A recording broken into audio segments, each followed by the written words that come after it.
Welcome to onSodi.com. Workflow is the way we go about doing things, and we have a workflow in Photoshop just like any other activity. We have our own workflows, how we turn on a computer, check our emails, see our social media updates, and all the other things that we do. Processing and editing digital photographs has many workflows. There is a main, all-over, global approach, and within each step there are also smaller workflows. As we progress through the video courses, be sure to watch the guided learning videos for updates and advice on workflows.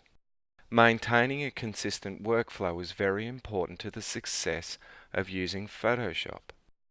The workflow in the current CC version of Photoshop is quite different to the workflow that existed in previous versions from only a few years ago.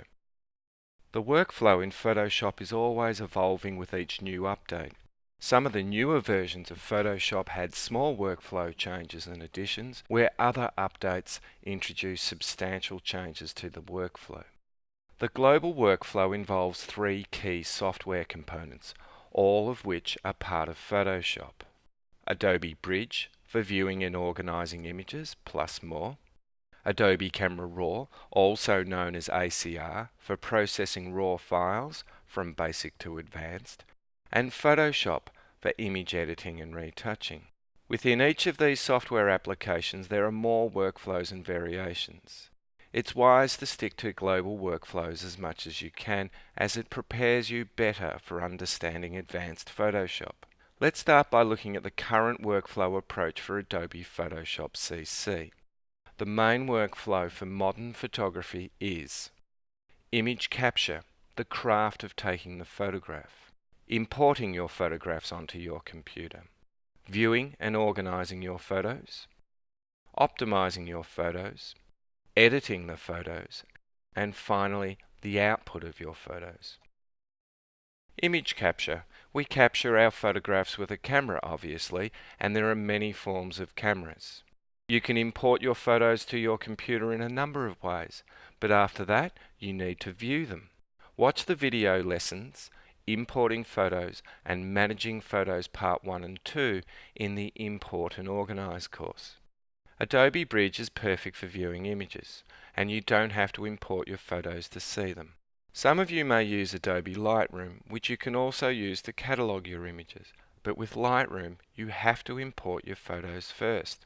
It really doesn't matter which one you use, but the important thing to remember is that once you have your files on your computer, you will need to organize your images in one way or another.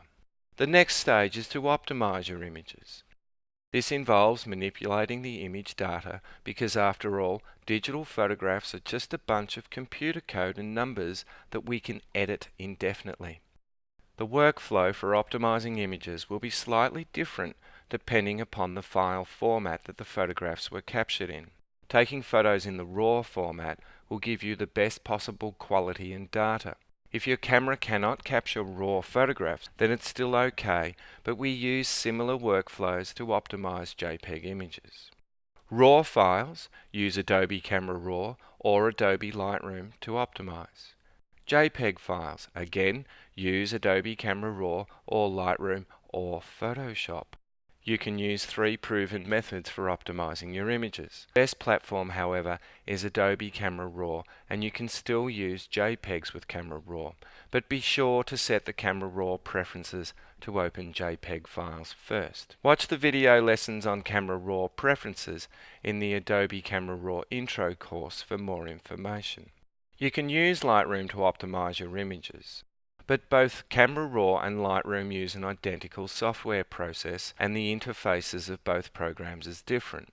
We believe from years of educating photographers that Adobe Camera Raw is easier to use, and Photoshop connects better with Camera Raw when you're using smart objects. The third platform for optimizing your images is within Adobe Photoshop.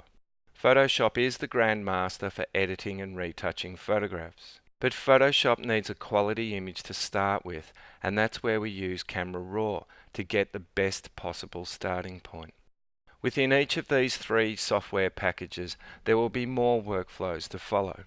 The final stage of photography is the output of your photographs, and this can be performed in all 3 software packages. Watch the next video lesson, which outlines the 3 imaging optimizing workflows, which are the best ways to start.